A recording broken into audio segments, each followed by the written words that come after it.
Okay, I think just in the interest of time, we'll see if Eric can join, but I'll start with some introductions. So thank you for joining for this month's Africa region briefing. We've been holding these meetings monthly as a way to connect and learn from different African cities and their practices of how they do management of nature in cities. So we've had quite a few great presentations thus far. We've spoken to Cape Town, we've had the city of Kenya share, we also had Durban last month.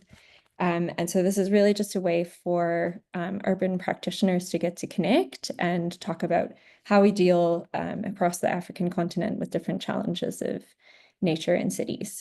So I'm Julie Goodness. I'm the co-host for the Africa region. And then France, if you want to say hello as well. Hello, Julie. Hello, everyone. Do you hear me?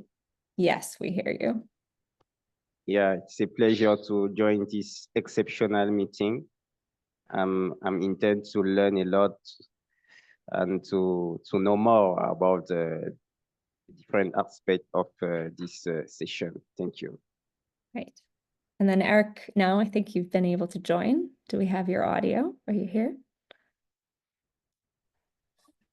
Yes, hello there. Great. Welcome, Okay. everyone. Yeah. Welcome Okay. back. Go ahead. Yeah, I was just introducing the meeting and ourselves. And if you want to provide a little bit about yourself and then the context for the Freetown presentation today, that would be great. Sure. Well, again, hello, everyone. Apologies for the technical difficulties. My name is Eric Hubbard. I co-lead the urban ecosystems specialist working with me and France. I and particularly in Africa. And I've done quite a lot of work in the city of Freetown, along with a number of other cities in terms of accelerating financing nature-based solutions. And we saw this from all of the meetings that we've had so far, from Cape Town to Nairobi and Durban this month, a lot of issues regarding financing of NBS and nature infrastructure projects were raised, particularly in terms of not only what is happening, but how do we scale it?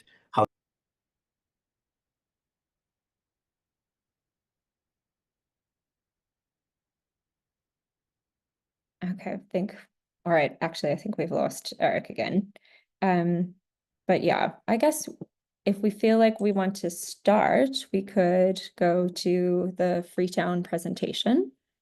If you guys would like to introduce, I know it's challenging because Eric has like the chief background on some of the project, but if you'd just like to be able to share your presentation and do a brief introduction, that would be great.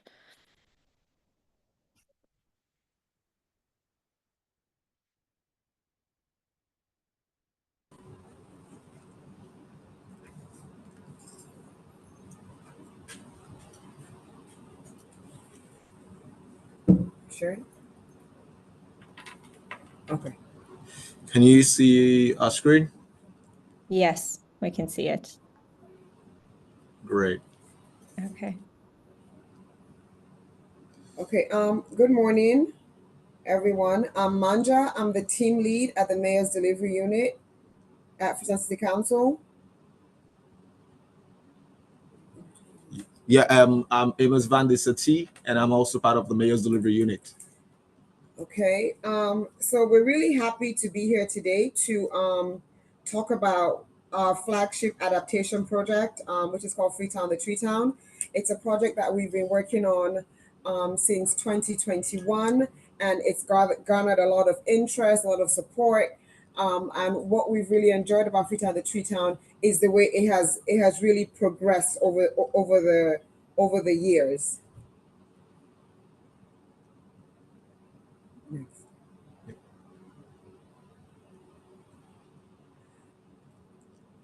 Just contextually, to give you some background about our city, Freetown has a population of 1.2, expected to grow to about 2 million in 2030. It was a city originally intended for 500,000 people. So you can see we have over double the amount that are now living in here now. And as a result, we are increasingly exposed to extreme levels of climate vulnerability due to uncontrolled deforestation, the population expansion, and just the rapid urbanization. The natural forest cover on the Freetown Peninsula, which is the Western Area Peninsula, has declined by 70%, and it keeps declining. So this is not like it's something that we've been able to stop. It's something that has continued to grow the level of deforestation. We have 60% of our population living in or around informality. We have, I would say, over 80 slum communities or informal settlements. I remember when the mayor took office in 2018, we had about 70 informal settlements. So even the informal settlements are increasing in the city. A lot of this has resulted in a lot of challenges at city level. There's heat stress. Heat stress is really compounded when you think of how the city works, how the city is organized. We have a lot of female traders out on the streets, and they're exposed to extreme levels of heat stress when they go out to trade. We have a lot of food insecurity. And this is not even because of Freetown per se. We have a lot of, because of the climate crisis, we have people from rural Freetown coming into urban Freetown. So there's a rural to urban migration because climate change is affecting crops, crop failures, it's affecting agriculture, and that naturally spills over into the city. We have poor air quality, there's air pollution, disaster risk during the rainy season. Rainy season is between May and November each year, and literally for 6 months, but for 3 months during those 6 months period, we are really almost just crossing our fingers because you just don't know when the next disaster is going to happen. There's extreme water shortages. The area around the Western Area Peninsula, that's where our water source is from. And because of deforestation, the water source is at threat. And flash floods. I mean, this is something that we see every rainy season. Again, these are all compounded issues. When you have deforestation and when it rains, there's nothing to really hold the silt on the ground. So the silt goes into the gutters and it blocks the gutters, and so we're exposed to serious flooding every single rainy season. And we do a lot of things to really combat it. We have a flood mitigation activity that we usually start in April. But because of the level of deforestation and the level of continued challenges, these are things that we have to keep doing. We haven't been able to stop it. We're literally just working to make sure that we're preventing the next disaster.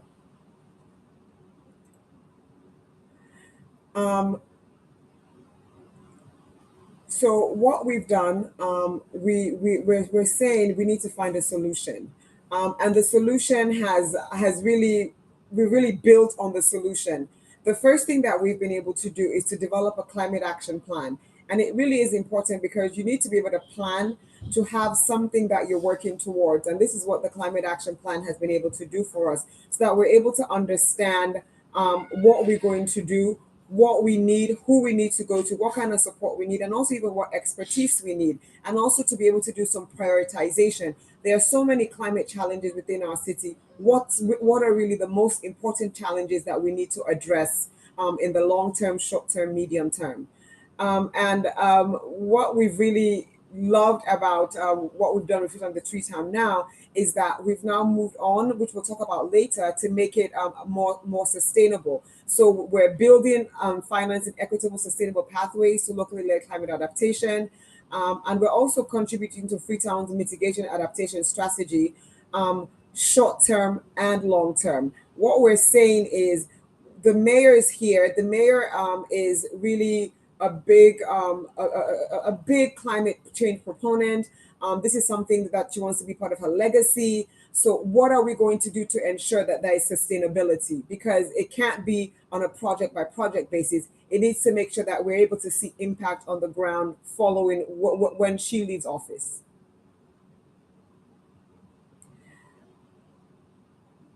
So to get to Freetown the Tree Town, we really worked with communities. I always tell the story about how we first started. How we first started is we had for the whole the mayor has an entire program called Freetown the Tree Town, and called Transform Freetown. part of Transform Freetown had an environmental management component. And that component was that there were targets. And one of the targets was to increase tree coverage by over 50% by the end of her term. So that's what we now used to say we're going to do Freetown, the tree town. And what we did is we looked at what Addis Ababa was doing at that time. They were planting, I believe it was like 1 million trees or 5 million trees within a day. And that really got us very excited. And we said, we need to do something like that. This is something that we should replicate in our city.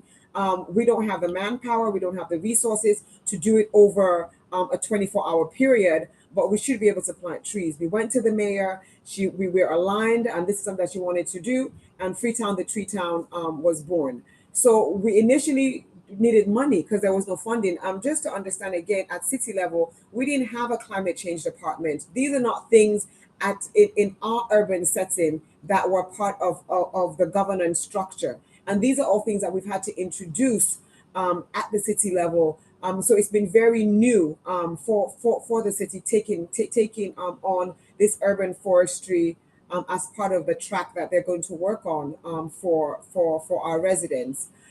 So we then said, we don't have any funding. What are we going to do about that?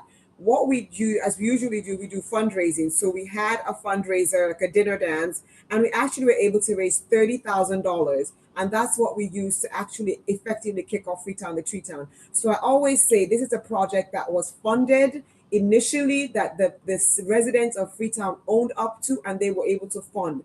But we had challenges, and it's out of these challenges that we've been able to restructure Freetown, the tree town, into what it is today. When we first did Freetown, the tree town, we weren't tracking. It was just a plant. We were planting with communities, and some of it failed because our survival rates were low. So we had to come back and say, what are the things that we're going to do to make sure that we're tracking and growing the trees? And that's how we brought in the community. They really talked us through what's happening in the communities. They talked us through where are the areas that we need to plant, because they're vulnerable areas within the communities where they're at risk of landslides, risk of mudslides, risks of flooding, and also in the areas where we needed to make sure that we are protecting our water sources. So it's really a community-led effort.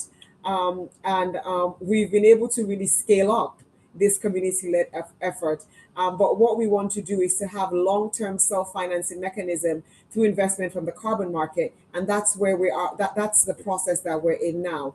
But finally, we want to make sure that by 2050, we have planted 50 additional trees all over our city.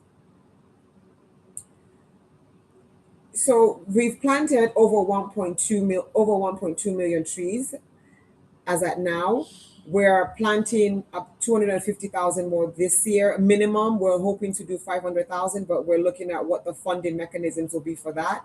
But as a result of our interventions, the impact has been great. We've had reduced risks of flooding and landslides. We've had reduced coastal erosion, reduced urban heat stress. We're working on our carbon sequestration. We're protecting our drinking water supply, even the improved air and water quality, and also job creation and environmental awareness. And I really want to talk a bit about this job creation and environmental awareness, because this is really key to what we're doing. We're creating green jobs. So we have these, how we do the planting is once the community, we've identified the communities where there are risks, and the community have shown us where these are the hot spots within the community where we need to plant trees. We actually now engage community-based organizations who go into the communities and employ members of that specific communities. They are the tree planters, they are the trackers, they are the growers, they are the monitors. So all the jobs created are within the community. And what's really good about that is that because of that, the people in the community are very protective of the trees, because they understand that their income is tied to that. But beyond their income being tied to that, because they have the additional environmental awareness training, they're also able to feed back to the community to say, this is why it's important for us to protect these trees and to ensure that we're part of the process to making them grow. How does a tree tracker app work? I'll have Amos go through that. Thank you, Manja. And so basically, just like Manja have said, our process is not only about planting the trees, it's also about us tracking and monitoring the growth of this tree. So once we have agreed with the community on where to plant these trees. We do work with community-based organizations that are within the communities, that knows these vulnerable areas, that know people who are interested in being part of green jobs. And so we, through the community-based organization, hire a field operation team.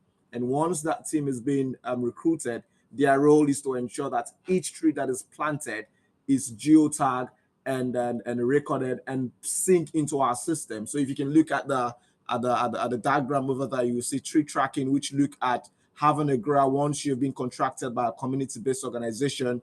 Download the app through your mobile phone, get yourself registered, and also start the verification and tracking of the tree. So once that is being done by the grower, he or she syncs it into our system. And in the office, we've got some data verification monitors who their role is to ensure that the 20,000 mangroves that should be planted in site X is the 20,000 mangroves that have been tracked, and they will verify that, because we don't want a situation where we are planting mangroves and people are tracking guava, for example. So once that tracking is done, the verification has been completed, and that process goes into our link, which is the tree tracking live website, which everyone with that link will be able to see what is happening. And like Man just said, now we are looking at going into the self-financing modalism, right? So if you look at the diagram there, now where we are, we're currently migrating our data for us to own our system and have build outs of certain features that we're going to be looking at once we go into the carbon market. So that's where you see you're talking about the tokenomics and also the investment, the impact investment section, right? So that comes in once we go into the carbon market, now attracting investment, we should be able on our system, be able to see how this money comes and how they are spent and circle back into the community. This is community owned, and this solution is here because we've been co-designing with communities. So whatever impact we are having, we want it to go into the community, and whatever technology solution we are bringing, definitely the communities are the art of the brainstorming, implementing and testing as well. And when the benefit comes, it will go back. It should go back to the community. On achievements, key achievement that we have been able to do so far. Last year, we did a planting of 225,000 mangroves, including trees as well, across 8 catchment areas. And as of now, we're at 1,202,000 trees that we have planted digitally tracked. And for 2025, just like Man just said, we're looking at a target of 500,000 mangroves, which we're going to be planting as well for this year. And also looking at the job, which is very much key for us as a council. And on our transformation agenda, the mayor launched some months ago, we are looking at creating green and dignified jobs for our youth of Freetown. So currently, we are at 1,725 jobs that have been created. And also when you look at the dynamics in terms of the gender inclusivity, and you're looking at greater number of those greater percentage of those numbers being female, and that has been really a success for us, because we want to see more female coming into such kind of jobs and also being the lead in their communities to champion climate justice and climate adaptation. And also when you look at the land that we have restored as well, according to our WFP report, it shows there is a high decrease in deforestation in the western area. So if you look at the deforestation that is happening and you look at the reforestation that is also happening through our project, you'll see a significant increase as well. As of now, we have done 1,202 hectares of urban land, which is for us is a great impact considering the high level of deforestation that is happening. We can emphasize on how this approach has been community-led and community co-designed, right?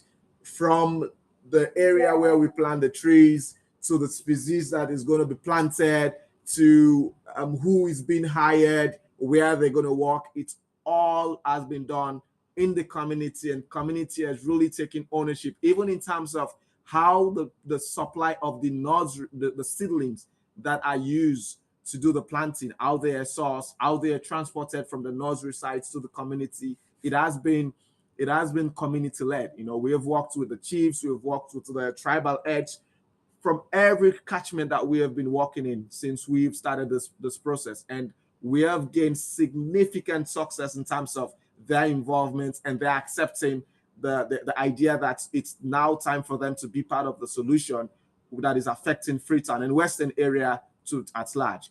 And residents definitely has been key in terms of what we have done so far. And also, if you take a look at some of those pictures, you will see, some of the work that has been done. At the far right, you can see that's Manja. And also you can see one of the growers doing some tracking as well. And at the middle, you can see a grower that is planting a mangrove. Significance of our work now has been focused on mangrove and planting, because if we're looking at going into the carbon market, we really want to see a higher value in terms of us going into trading, right? When you look at the sequestration power amounts that mangroves do make, it's more higher than that of terrestrial trees. And also that's the mayor working with another grower as well to ensure that the tracking is done in the way that it should be done. And that has been very much a great experience, having the leadership of the council go into the field and see what these growers are doing. It gives them the motivation to do more work. It's always been exciting for us to have the mayor going down there and talking to the growing team and see what they're doing and feel the solution and being part of the solution that we want to create for our residents of Freetown. And looking at where we want to go now, the carbon market dynamics, we have been successful in having some funding from Bloomberg Philanthropies to ensure that we go into the carbon market. We are now developing a project design document with support from First Climate, who has already been hired to support us in that process.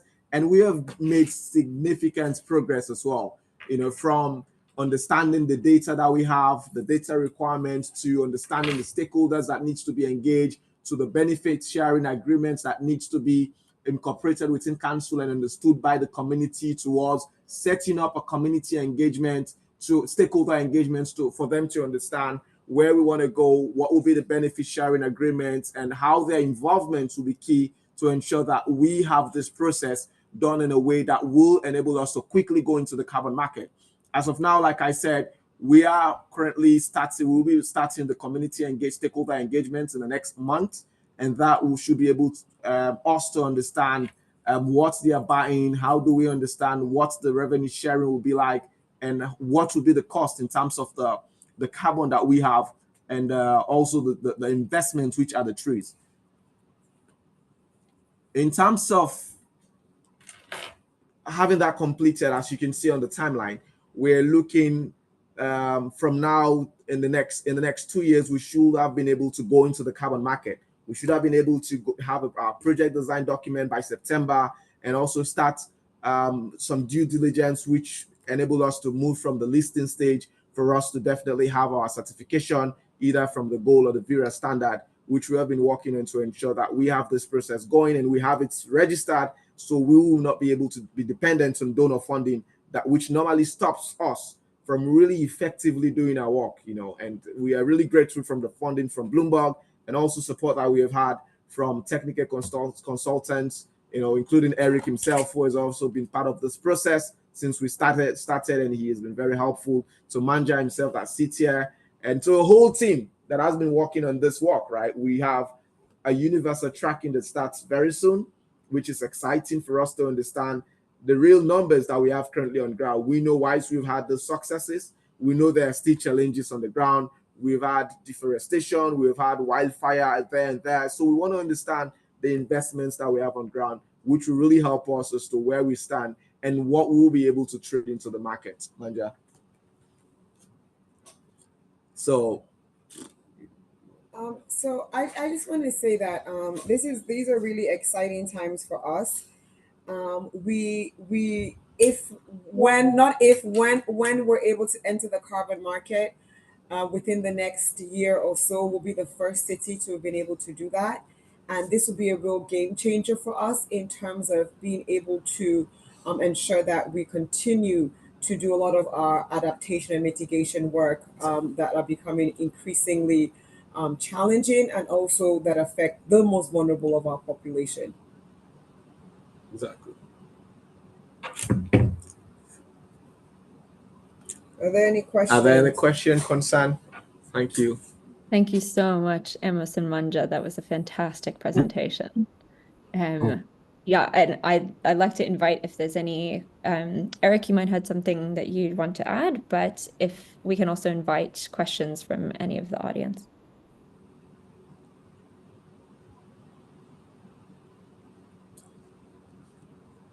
I see Jessica. I think you have a hand raised if you wanted to go for it. Hi, everyone, and thank you very much, Manja and Amos. My name is Jessica Thorne. I'm at Imperial College London and at the University of Namibia. And I have my colleague on the call, Rebecca Biancardi, who's a PhD student, also just open to saying hello. We're hoping, we are doing some research with you, and we think this is one of the most wonderful initiatives across the entire continent. I know you get lots of accolades, but it really is really exciting to see what you're doing and how what an amazing team you have. So I have a few questions. The one is, can you, in terms of when you were saying who's tracking the stats and you're working with Bloomberg and their consultants, can you, since we last engaged, it was about 6 months or 7 months ago, so I was wondering if you could give us a bit more detail about the kind of research that I know is now being contracted to kind of assess the efficacy of your interventions, like what you talked about, erosion and air pollution and water pollution. That's my one question. My second question is, when you talk about kind of, I know some of us are working in the policy science interface. So where do you think are really important research avenues that the academic community could contribute to your work? And then the third question is, what elements of benefit sharing do you think are most important when you're talking about this engagement with the communities in the carbon market? Thanks. I will start with the last one. And I mentioned this benefit sharing agreement, and definitely we have a process that is co-design, right? So we have had an idea, within council that needs to be validated. So, Jessica, that information definitely will be shared once we agreed on that, and also go down into the community and have that validated, right? And onto the second question on the research avenue that are there for academics, we're doing a lot of work in communities, and for us, it's very important that we understand how our projects affect lives, and also on biodiversity, looking at where we are planting in the mangroves and the coastal lines, and how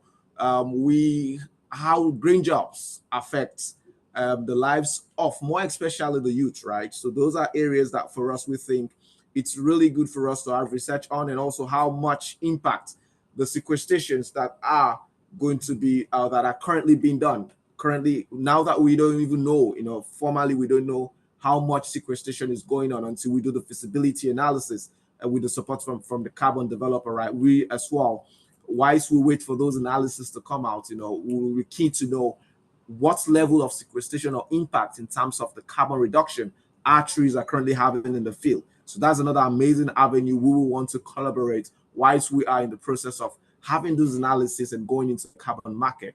And I think the first question was, if you can remind me again.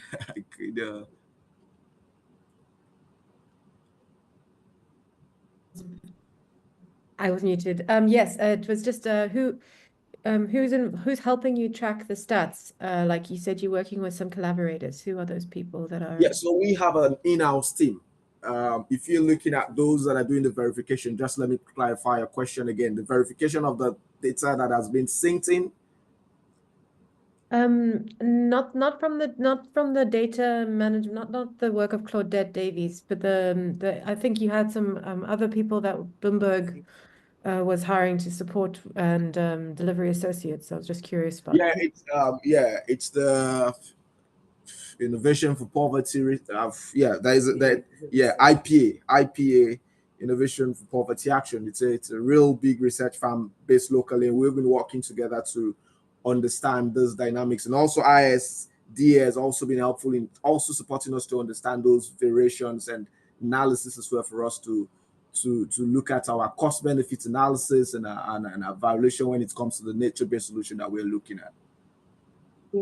And before I hand over to somebody else, I'd just like to invite you and anybody else on this call. We have the African Forum on Urban Forestry happening on the 18th to the 21st of March in Johannesburg, and we've invited the Freetown campaign, so we hope to see you and other colleagues in the call there. I hope you don't mind, Great. Julie. replugging that. We'll be there. Fantastic. I see one question in the chat from Thomas Levy, and his question was, what specific policies and frameworks are you using to enable the FCC to go into the carbon market? Excellent questions, and these are really fantastic, and we love it, right? In terms of framework, you know, we have been blessed to be part of the thinking, you know, the discussions. Currently, few of our colleagues are down having a roundtable on the climate framework and all that. So we are currently going to be based on that framework that the Ministry of Finance and Invest Alone and other private and the government are working on to guide us, right? As of now, we are going to be waiting on that framework, but currently using baseline from other countries like Ghana that have already done that, right? So, but for now, we are part of that formulation of that framework that will guide our process as well. So we are waiting on that.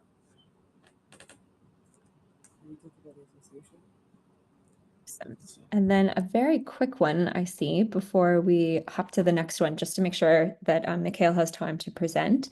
There was a question from Opeyemi about are all the mangrove species, all the species of plants you're planting mangrove species, I guess.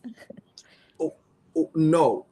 Okay. Even when we've had now a focus on the blue carbon, we also have terrestrial trees that are planted. We have neighborhood planting.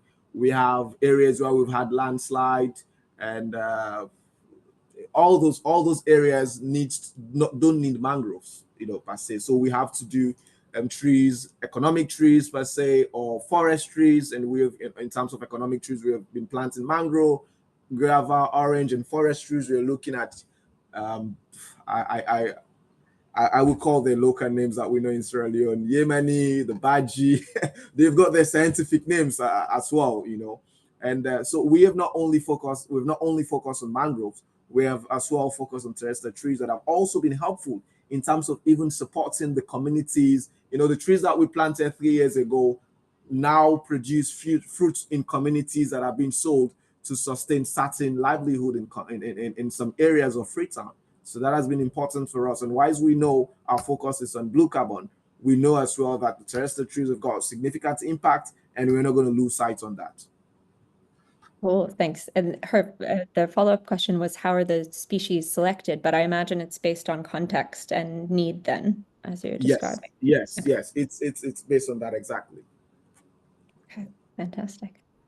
All right, and then I guess I'll hand over to Mikhail Kapatanakis. I hope I've done that correctly. Yeah, it's a tough one. Yeah. Okay, but you're a research analyst with sustainable infrastructure at the IISD, and you, I guess, use the Savvy tool for doing the natural capital valuations in the Freetown case. So if you'd like to lead us through a little bit about that journey, that would be fantastic. Thanks.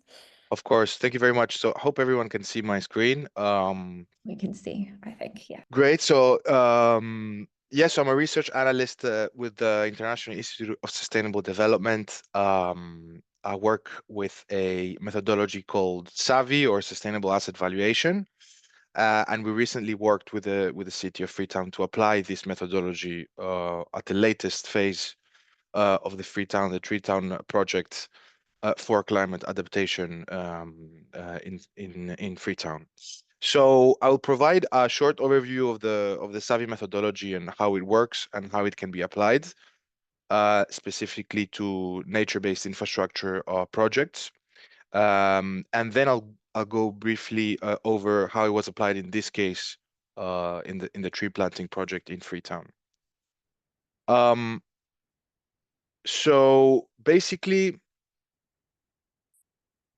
to begin with, Savvy was basically developed in response to traditional infrastructure assessments that only consider financial indicators and do not integrate a wide range of economic, social, environmental parameters in decision making, especially the ones that are a bit indirect to a project. So what we're trying to do by this methodology is to assess a project in an integrated way. So look at nature-based infrastructure from a financial perspective, but also from a society perspective. And in order to do that, we need to value tangible and intangible parameters.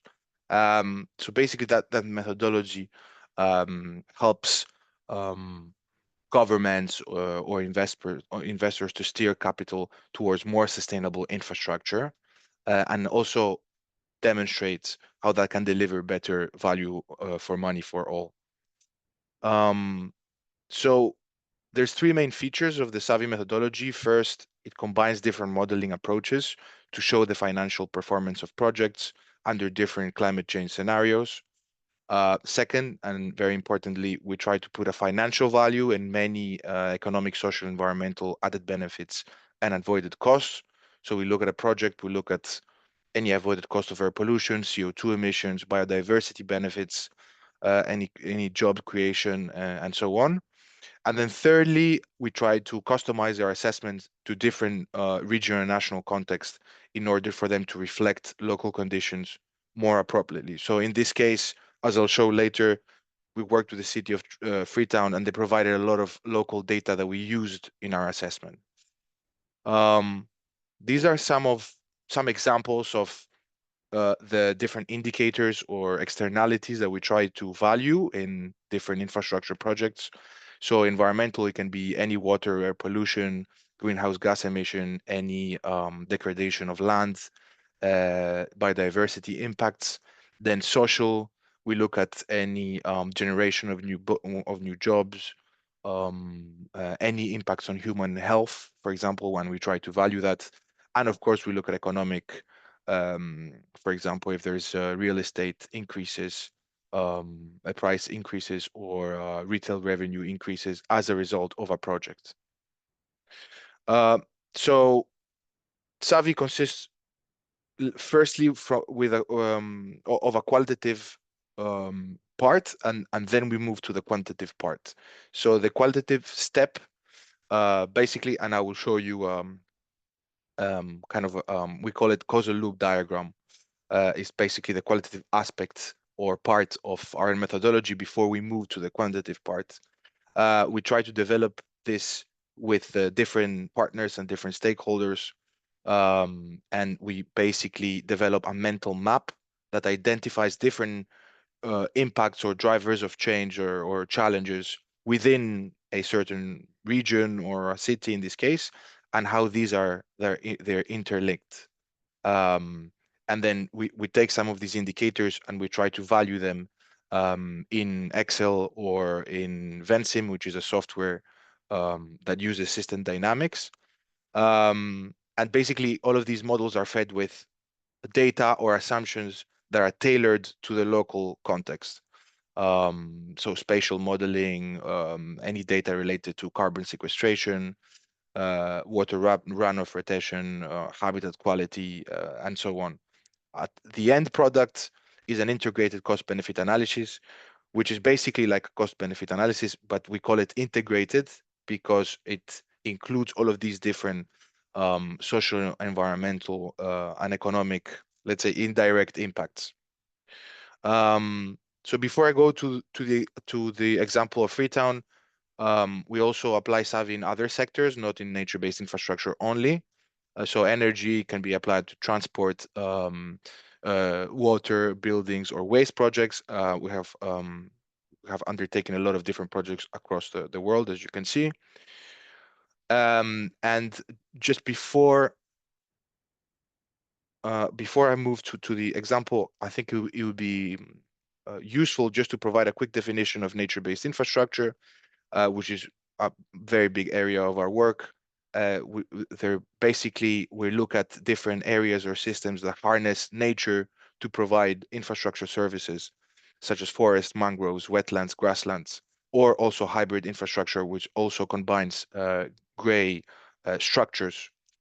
And here are some examples of nature-based infrastructure that we have undertaken across the world. So mangrove forest restoration, in Ethiopia, in South Africa, in Indonesia. We also look at urban contexts, look at green roofs, and so on. So I will move directly to the Freetown, the Tree Town project that we worked on recently, kind of the latest phase of the project. Basically, we looked at the main challenges that were already mentioned. So urban sprawl, rapid deforestation, landslides, flooding, heat, and we also kind of mapped the different outcomes that we want to achieve with this, let's say, widespread tree planting effort. So we want to reduce the risk to flood and landslides, reduce coastal erosion and urban heat. At the same time, this will sequester a lot of carbon and create jobs for local communities, and also hopefully improve the water supply and also have also positive impacts on air and water pollution. So this is, I'm not going to go too much into detail on this because it gets quite technical, but basically this is the system map that I talked about earlier, the causal loop diagram, where we try to identify the different indicators and dynamics within a system. So in this case, for Freetown, and we try to kind of look at a project in a holistic way, and we don't want to assess these indicators in isolation. So we try, based on local data, to understand what's happening and how the different dynamics interact with each other to identify where the right intervention should be located. And I can, of course, answer some questions on that after. What we took from that qualitative model, the causal loop diagram, and we transferred it to the quantitative part of our methodology are some of these indicators. So in this case, of course, we look at direct costs, so tree planting costs, operation and maintenance, but we also look at added benefits, income creation from employment, any increases in property value. We also tried to look at water supply and biodiversity. Also, that was a little bit more tricky. So in the end, we didn't include that, but we also included avoided cost of air pollution, avoided cost of CO2 emissions. So we looked at damage to infrastructure and loss of life from floods, landslides, coastal erosion, and also heat. We looked at two scenarios. So one scenario was based on the data we received from the city of Freetown, which was aiming to plant 3.8 million trees by 2030 or 2050. And basically we wanted to create another scenario on top of that, which is a little bit more ambitious, to just see how the benefits compare and what would happen. So we also included one scenario of 5 million trees planted by 2030. And let's go to the results here. So this is the final integrated cost benefit analysis, which includes all of these different indicators that we mentioned earlier, and shows the comparison of the different scenarios using a discount rate of 4%. So as you can see, both scenarios are economically viable.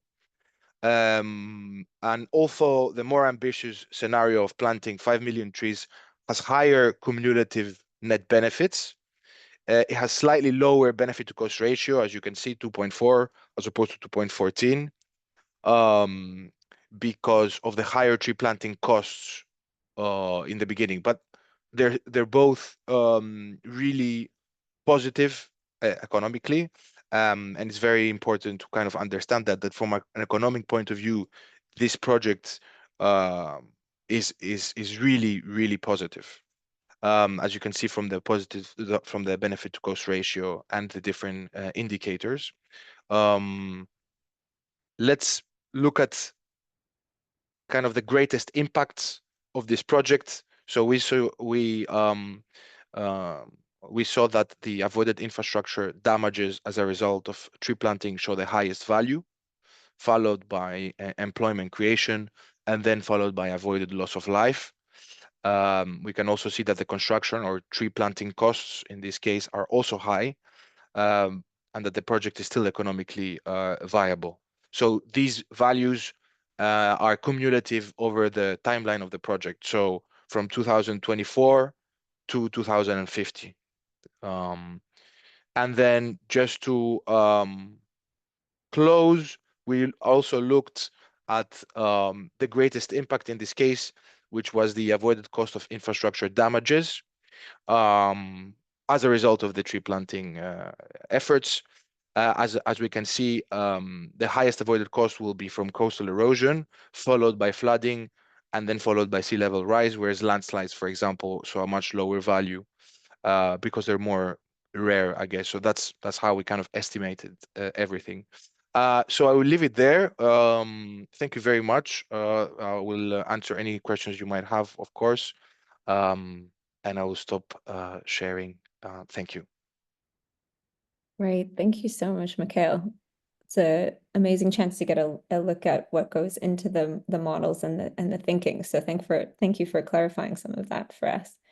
Of course. Eric, I think we have you. Do you want to add anything else before we take questions from the audience? Well, what I wanted to add is that the integrated cost benefit analysis, this natural capital evaluation of the Freetown to Treetown project, was critical in terms of thinking about how to finance the project, right?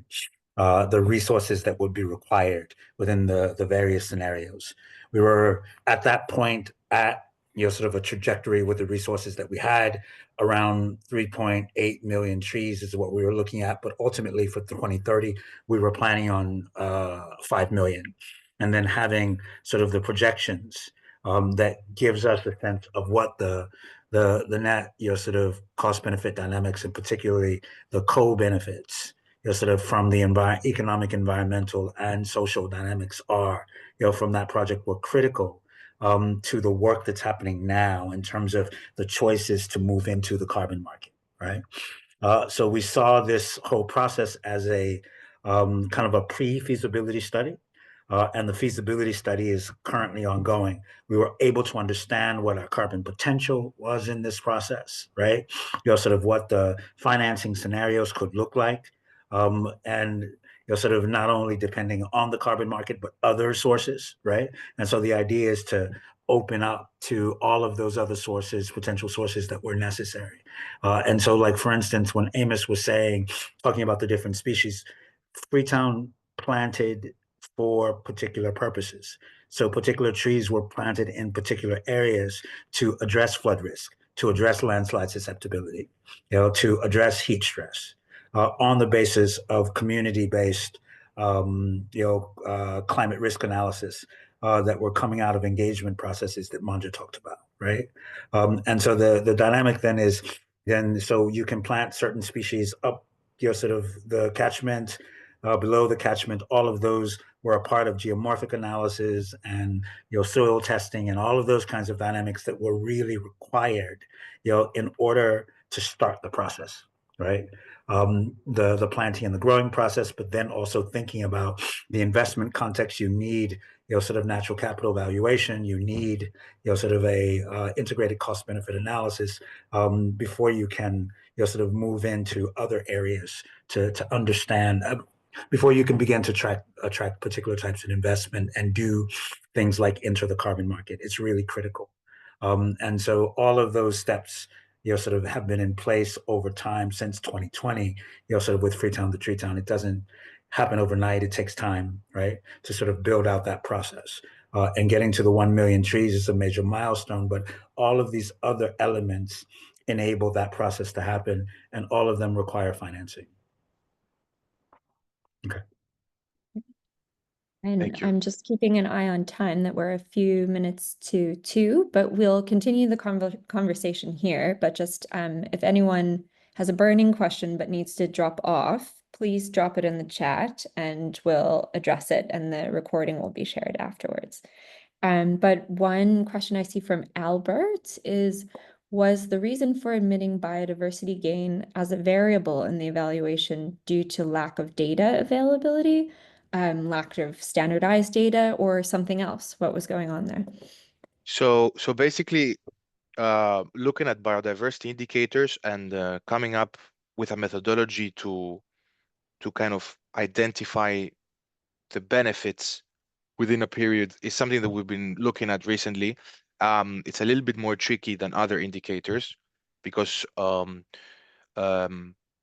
if the most, let's say, the most accurate approach here is to do a DNA analysis or something along those lines, which takes a lot of time and effort, right? So this is kind of impossible to do it every time that we do this assessment, to do a very, very detailed biodiversity analysis. So what we try to come up with is a different way of using kind of like a more high level approach to finding the biodiversity benefits. So in this case, because of the lack of data and because this is an ongoing process, so we're not there yet, we're trying to find a way to evaluate this and to estimate these benefits. We didn't include it. But there's definitely value there, of course. I think if we know the species and if we really delve deep on this, it will be possible to estimate it, but it is a process that we're still looking at. Right. And also on the side of Freetown, I mean, having that data available at that particular time, the enough data to be able to get that assessment, we're there now, but we weren't there then, right? Yeah. So the process of doing that assessment is really the biodiversity benefits really critical, and having the data is also important, and that data collection process is currently ongoing in the tracking, sort of that Freetown does on a regular basis, sort of individual trees. And it's done that way so that we can actually have this, sort of diverse understanding, sort of benefits, including biodiversity. Our whole species mix is around, sort of bringing back biodiversity across the landscape. Yeah, 100%. And just to add that, I think this problem is not, I think that kind of the data on biodiversity is not a problem only specific to Freetown. This is across all of the projects that I've been working on. It's kind of hard to kind of, even if the data is there, to kind of use it in a way to estimate kind of what is the financial valuation or the economic valuation of the benefits of this, right? But I wanted to add that for this particular project, the city of Freetown was super helpful in providing a lot of data, which for us is a really good thing because it increases the accuracy of our results, and it kind of allows us, as I mentioned, it allows us to tailor our assessments as much as possible to the local context, and this is a really good example of exactly that. So just wanted to mention that as well. Usually, just to answer one of these questions from France, the main challenges that we do face in this type of projects are related to data gaps. In this case, again, it was a really good example. We had a lot of data that we could use from different reports, from the climate plans, from spatial modeling that we did across kind of the Freetown metropolitan area and the national park around it, to understand exactly where the trees will be planted, what species, and so on. So in this case, it was we had a lot of data that we could use and take advantage of. So yeah. Also, there was a comment from Bongi that says this is exciting, such an initiative, particularly the investment in ensuring long-term sustainability. To what extent has this approach been scaled to other parts of Sierra Leone? Is there anything happening yet in other places? So I think maybe Eric would be able to provide a better answer to that, but Okay. I can say from my side that it would be possible to scale this, right? Because we already have the models, we already have kind of a general idea of a lot of these indicators in Freetown. So if there were to be an initiative to scale these approaches further in Sierra Leone, not only in Freetown, maybe in other parts of the country, it would be possible. But this is also kind of a separate initiative, so maybe the city of Freetown can provide more information on that. But from a technical point of view, it's very possible to do so. And I think Amos can actually jump in on this, but one of the slides actually indicated the trajectory, right? So from 1 million trees, the next goal is to get to 5 million trees by 2030. Ultimately, the goal, right, in terms of addressing the entire carbon potential of the space of the entire peninsula is 20 million trees by 2050. Those are the trajectories. So we do know that there's a clear possibility for scale, and there is a context for scaling. And the biggest challenge is to make sure that we have the financing, right, to allow us to be able to do that. Hence the movement into the carbon market.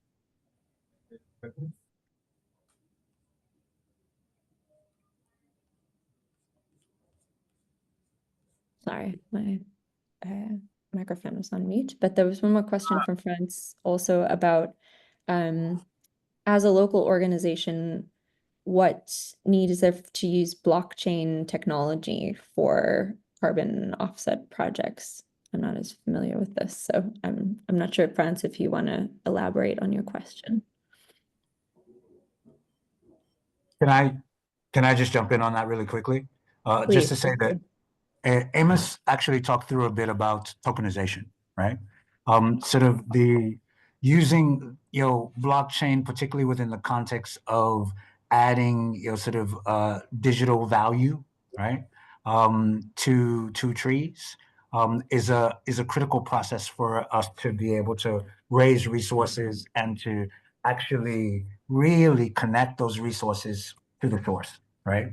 We want to make sure that the way in which we tokenize trees actually links those trees to where the carbon is being sequestered.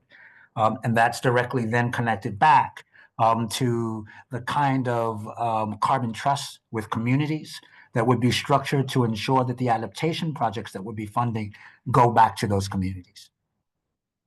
And so using, sort of, applying blockchain to, sort of digitize the value is a really big process. And just remember also in this process, as Manja had indicated, there are about 10, 12, community-based organizations. The community-based organizations are the ones that are face of the project that link directly with communities. And so all of the payment structures that we're looking at, sort of are, sort of linked to a process of tokenization. And so we are working out now, sort of exactly how to actually, sort of move forward with that kind of tokenization to create, sort of sustainable systems of first valuation, but also then payment that is localized and linked to where, sequestration processes are sourced, and where against that sourcing process is problem identification for adaptation projects that would be funded with those resources. I hope that answers the question. Great, and I see one more a little farther back from Thomas, and I think it's more addressed to Amos and Manja, and it's in regards to different kind of settlement patterns that you're encountering where you're doing the restoration. So his question was, given the rapid establishment of informal settlements along wetlands in the area, how well is the FCC tackling disturbance to enhance the survival rate of mangroves? Do you have anything, any thoughts or ideas on that from the team?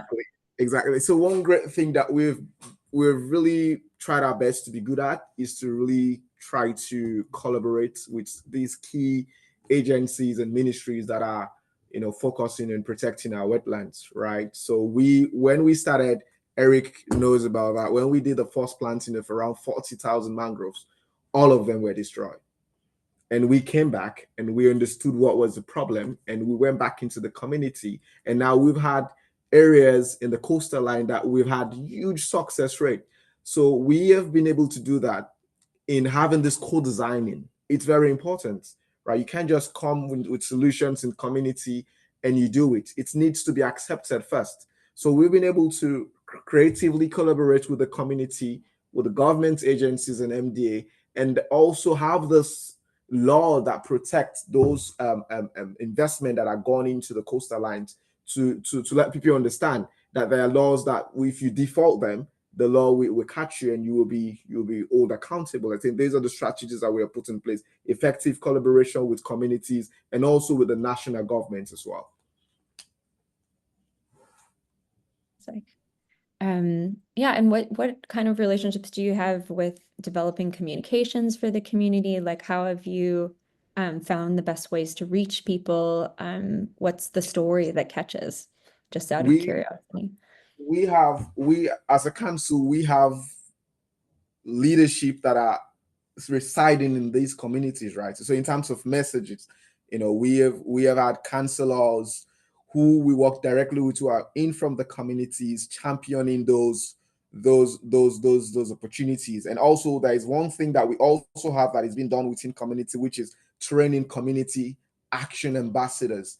That has also been helpful. And so going into those communities, we have voices in that community that are not only benefiting from the investments that we're doing there, but also being champion of change, feel loved that they are protecting the environment as well. So through the Climate Action Ambassador program that we do in the communities, and also having our councillors doing the championing in terms of what message we want to send there. How do we engage the mosque? How do we engage the churches on the Sunday for them to let people know that we are prone to environmental disasters? If we don't act now, the challenges will continue.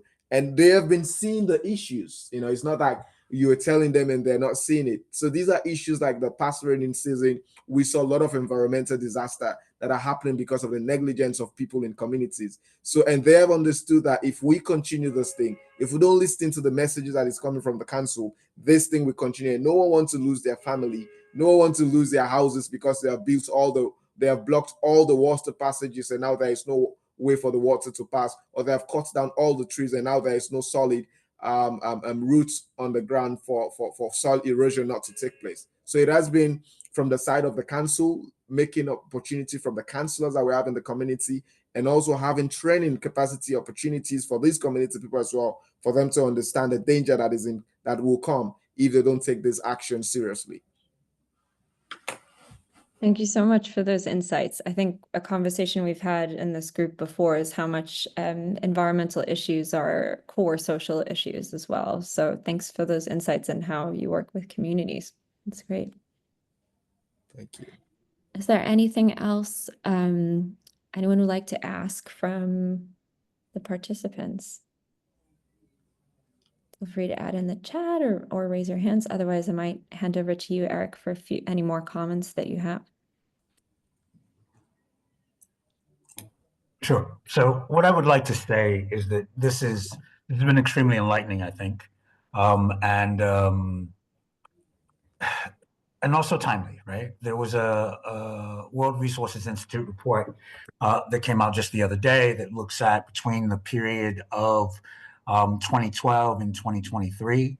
There are roughly about 300 nature-based solutions, nature-based projects, nature-based infrastructure projects that are occurring across Africa, sort of attracting about 21 billion US dollars in funding.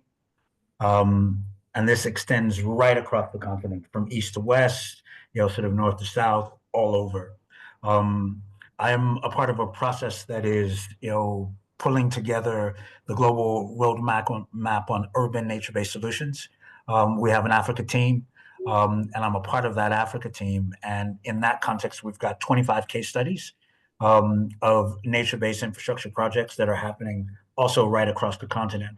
And the key thing is looking at scale, right? And the level of adaptation resources that are available versus the amount that's been spent on nature-based solutions is minimal. And there has to be significant changes within the context of making more of those resources available. And so those who are developing projects, sort of need to be able to develop those projects in the context, sort of looking at, all of the dynamics from, sort of overall climate resilience to biodiversity, sort of benefits, but also structuring them in such a way where more of the resources, the adaptation resources in a climate finance structure, sort of can be tapped into. And most of the 21 billion has gone through sort of national government structures, right? There has to be a context for windows and direct allocations to cities, right? It just has to happen. And and 21 billion, although it's sort of over that period, it's significant, but it is it pales in comparison to the scale of the problem, right? And what is required to address, sort of to create equitable and sustainable pathways to climate adaptation for urban residents, sort of across Africa, in the context of sort of growing levels of informality, sort of growing levels of risk in those informal spaces that are most climate vulnerable. But there's significant progress. There needs to be more, and we want to keep sort of thinking through elements of how we can help cities, and cities can help cities to come up with the kinds of projects that are scalable, that are enduring, and that can sort of generate sort of the necessary levels of investment. And we brought sort of Michael and the IISD sort of team to join the Freetown team in this discussion, is because we also want to tailor some of the future briefings toward sort of technical, practical elements that can be implemented in cities. If we don't do the natural capital valuation of these projects, sort of ultimately they will fail. If we don't sort of understand the cost and benefits, then we can't sort of really have a conversation with investors that will allow us to be able to get the resources that we require, right? And so having that sort of element as a core piece in the toolkit, to be able to get to those equitable and sustainable pathways is really important. I think I'll stop there. Thank you so much, Freetown. Thank you so much, Michael, ISD. Appreciate it. And thank you to everyone who Thank you very much as well. Thank you. Thank you, Eric. Thank you, everyone. Great. And I guess then for next time we'll be meeting in what are we now? March. Yes, March. We'll be meeting in March. Yes, we will. For our next meeting. And we'll be sharing the recording from this, as well as Amos and Manja and Michaela, we can share your presentations if that's okay with you as well. Can we take a picture? Of course. Take a picture. So people can delve into it more, because there's so much good information here. And I think a lot that our different participants can learn from. So, and can we take a group photo, please? Turn on your Eric's camera. tradition. If you are able to turn on your screen, if you can, please, to share this. Thank you for always keeping us in line, Eric. All right. Fantastic. Okay, Tell hold us on one second. so we can present our best faces. Okay, here we go. 1 second. All right. Perfect. Perfect. Okay, thank you so much, guys. Thank you very Eric. much for everything. Great, and thank you so much to the presenters and for everyone for asking great questions. That was fantastic. Yeah, and we'll be doing these once a month. We'll continue to share, and you'll get information on the next one. Thank you so much for being a group of great practitioners. We really appreciate it. And Thomas Levy, reach out to me. We want to talk about what you guys are doing. Thomas is a rock star. Connections being made. This is great. All right. Thank you so much to everyone for joining and for staying 15 minutes later. We really appreciate it. And see you next month. Great. Thank you. Thank you. Cheers. Bye.